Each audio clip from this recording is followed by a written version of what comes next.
Dans l'histoire des éditeurs de jeux vidéo, Scavenger fait figure d'ovni. Cette société a en effet choisi de travailler avec des studios de développement constitués en grande partie de membres de la démoscène Amiga. De véritables autodidactes qui ont donné naissance à 3 équipes, Zyrinx, Lemon et Triton.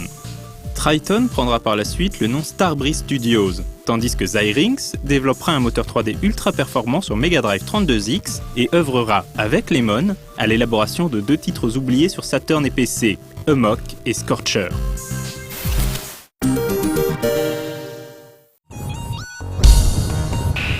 Sorti en 1996, Amok place le joueur au cœur d'un conflit intergalactique opposant 2 factions. Ces corporations, qui ne veulent céder aucun terrain à l'adversaire, ont décidé de faire parler la poudre.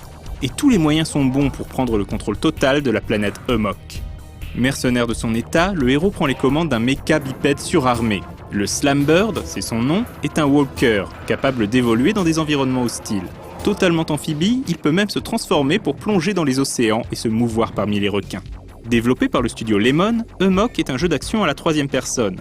Chaque mission se déroule de la façon suivante. Un briefing complet de la situation explique aux joueurs la marche à suivre et l'objectif à atteindre, le tout en français. Une fois dans le feu de l'action, le radar permet de se repérer grâce à une boussole et un triangle de vue matérialisant la position des ennemis et des alliés. Offrant une progression très classique, Amok fait appel à un viseur qui change de couleur dès lors qu'un opposant est repéré et il suffit alors de déclencher le tir. Pour éliminer les factions adverses, le joueur peut compter sur un arsenal très varié. Missiles, bombes, powergun, de quoi faire un joli feu d'artifice. Les 4 missions sont divisées en 2 phases distinctes, et les objectifs sont plutôt variés. Destruction de bâtiments ou d'émetteurs, infiltration de dépôts d'armes, sauvetage de prisonniers, poursuite, pas le temps de s'ennuyer. La difficulté, plutôt relevée, demande un certain sens du timing. Même si les options proposent de mettre le jeu en mode facile, certains passages demandent un sang-froid de tous les instants. Surtout que le jeu n'a aucun système de sauvegarde. Bien que Amok soit sorti durant la période 32 bits, il utilise toujours le bon vieux système des mots de passe. Amok, au premier abord, ne semble pas se démarquer des autres titres du même genre, mais il a pour lui une ambiance vraiment immersive. À la musique, on retrouve d'ailleurs le talentueux Jesper Kyd, à qui l'on doit les bandes originales des séries Hitman ou Assassin's Creed. Le thème aquatique qu'il a composé pour Amok est d'ailleurs une vraie réussite.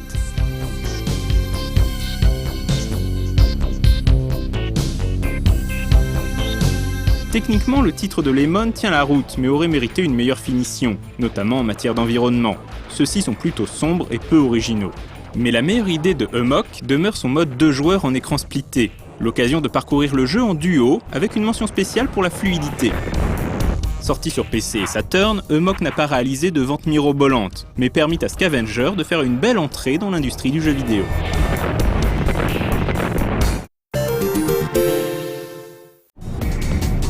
En 1997, Scavenger change d'univers tout en gardant l'ambiance technoïde d'Amok. Le 2e jeu de l'éditeur est développé par les Danois du studio Zyrinx et porte le nom de Scorcher.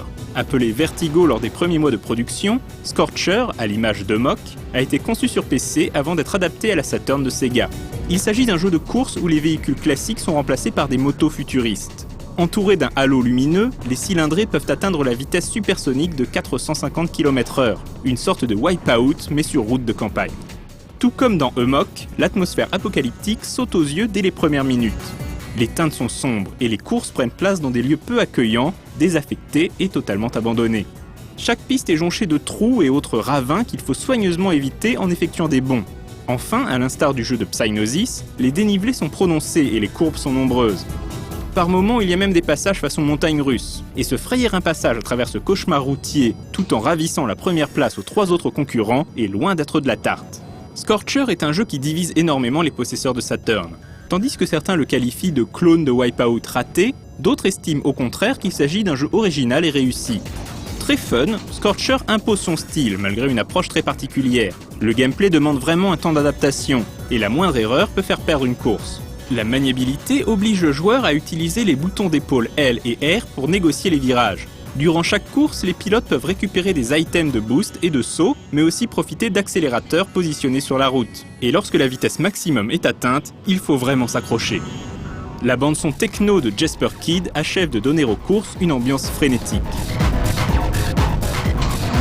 Scorcher est un titre sobre qui ne s'encombre d'aucune fioriture. Outre le mode championnat, il est possible de s'exercer dans un mode practice ou de s'essayer au time attack. Le jeu ne propose rien de plus, rien de moins. L'absence d'un mode de joueur est regrettable, mais la substantifique moelle du jeu est ailleurs.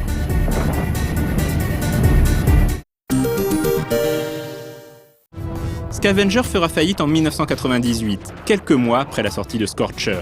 Mais ses membres fondateurs donneront naissance à la société Yo Interactive, à qui l'on doit la série des Hitman.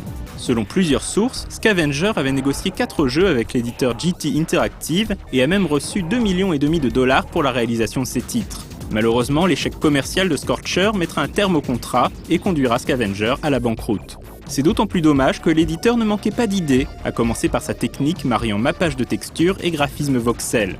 Redécouvrir Amok et Scorcher est une bonne occasion de rendre hommage à Scavenger.